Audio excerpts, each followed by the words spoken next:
Guys welcome back to my channel Pallavi tarot 666 और मैं हाजिर हूँ एक रीडिंग को लेके जिसका टॉपिक है कैंसर कर्क राशि आपके लिए क्या चेंजेस आएंगे 8 से 14 ऑफ मई के लिए। जनरल रीडिंग है, सारे मैसेजेस रेजोनेट नहीं होंगे, जो भी रेजोनेट करे उन्हें रख लीजिए, जो नहीं करा उन्हें सिंपली आपको छोड़ना है। अगर आप पर्सनल सेशन लेना चाह रहे हैं तो आप कॉन्टैक्ट कर सकते हैं, नंबर से सारी डिटेल्स आपको मिल जाएगी। पर्सनल रीडिंग पेड है एंड आप मुझे मेरे इंस्टाग्राम अकाउंट पल्लवी टारो 666 पर भी फॉलो कर सकते हैं, उसका लिंक डिस्क्रिप्शन बॉक्स में अवेलेबल है। मैं वहाँ पर डेली वीडियोस अपलोड करती हूँ आपके रिलेशनशिप, लव लाइफ और करियर के लिए। और अगर आप टारो कार्ड रीडिंग सीखना चाह रहे हैं तो भी आप कांटेक्ट कर सकते हैं, नंबर से ही सारी डिटेल्स आपको मिलेगी। सो कैंसर कर्क राशि आपकी ओवरऑल क्या एनर्जी रहेगी 8 से 14 ऑफ मई के लिए, देख लेते हैं। एस ऑफ पेंटिकल्स, सो एक ब्रांड न्यू बिगिनिंग की एनर्जी दिख रही है। आइदर या तो आप किसी अपॉर्चुनिटी, आपकी लाइफ में कोई अपॉर्चुनिटी आ रही है, या फिर आप किसी को कोई ऑफर और अपॉर्चुनिटी देने की कोशिश कर रहे हो। पास्ट में क्या चल रहा है आपकी लाइफ में कैंसर। एस ऑफ वॉन्ड, आप कॉन्टिन्यूसली सोच रहे हो किसी तरह की नई शुरुआत के बारे में। प्रेजेंट में क्या चल रहा है कैंसर आपकी लाइफ में।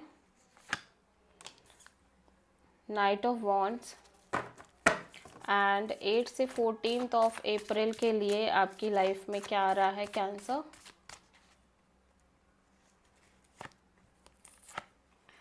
ओके, सो पास्ट में मैं देख रही हूँ आप कॉन्टिन्यूसली इंट्यूटिवली बहुत ज़्यादा सोच रहे हो, एक तरह से किसी अपॉर्चुनिटी, किसी नई शुरुआत को लेके बहुत ज़्यादा स्ट्रॉन्ग इंट्यूशन दिख रही है आपकी, और आप कॉन्टिन्यूसली थिंकिंग कर रहे हो।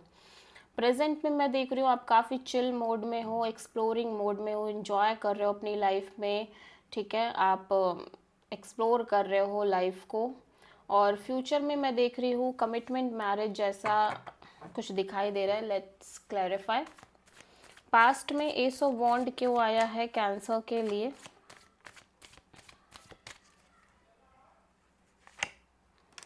Justice,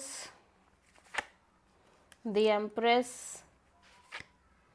5 of cups. सो आपके अकॉर्डिंग पास्ट में हो सकता है आप किसी कनेक्शन में कोई रिलेशनशिप हो सकता है, या आप हो सकता है शादीशुदा हो, और यहाँ पे सेपरेशन जैसा दिख रहा है, ठीक है। सेपरेशन दिख रही है, लीगल सेपरेशन हो सकती है, कुछ के लिए नॉर्मल सेपरेशन हो सकती है।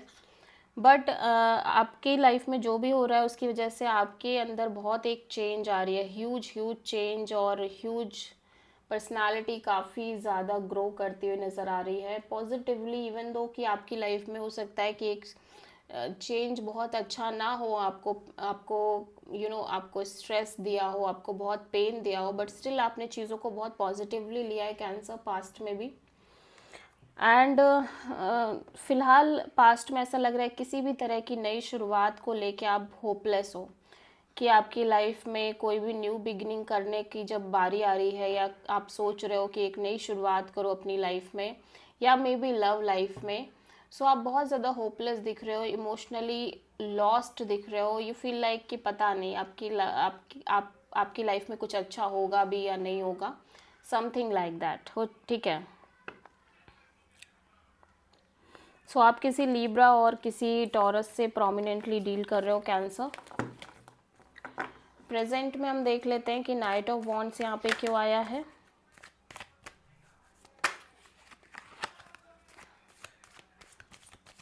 कैंसर के लिए the chariot, 7 of wand,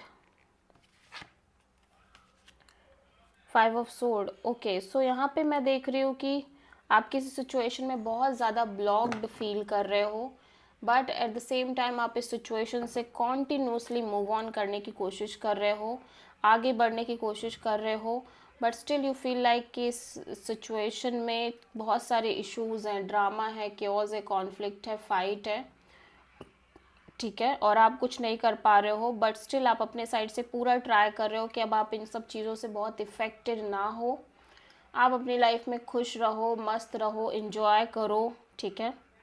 even though कि आपकी लव लाइफ और मे बी अदर एरियाज बहुत इश्यूज हो सकते हैं, बट स्टिल आप ट्राई कर रहे हो खुश रहने का। So this is cancer energy. हो सकता है आप किसी कैंसर से ही डील कर रहे हो। 4 ऑफ वॉन्ड्स यहाँ पे क्यों आया है कैंसर आपके लिए?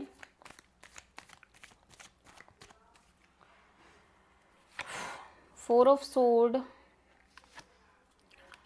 एंड डेविल, द फूल।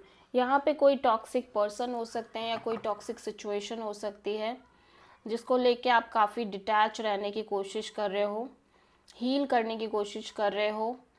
और मैं देख रही हूँ कि ये सिचुएशन से आप बाहर निकलने की पूरी कोशिश कर रहे हो। लाइक हो सकता है ये मैरिज सिचुएशन हो, रिलेशनशिप में कोई कमिटेड सिचुएशन हो जो बहुत टॉक्सिक हो सकती है, बट स्टिल आप इससे बाहर निकलने की कोशिश कर रहे हो, फ्यूचर में फ्लो में रहने की कोशिश कर रहे हो, ठीक है।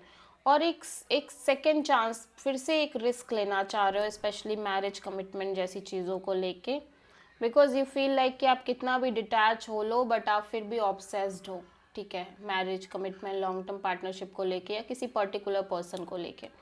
सो आप किसी एरीज और कैप्रिकॉन से डील कर रहे हो। So this is the reading for cancer. I hope कि रीडिंग आपसे रेजोनेट करी होगी, पसंद आई होगी, अच्छी लगी है तो प्लीज़ चैनल को लाइक शेयर और सब्सक्राइब ज़रूर करें और कमेंट करें। So thank you.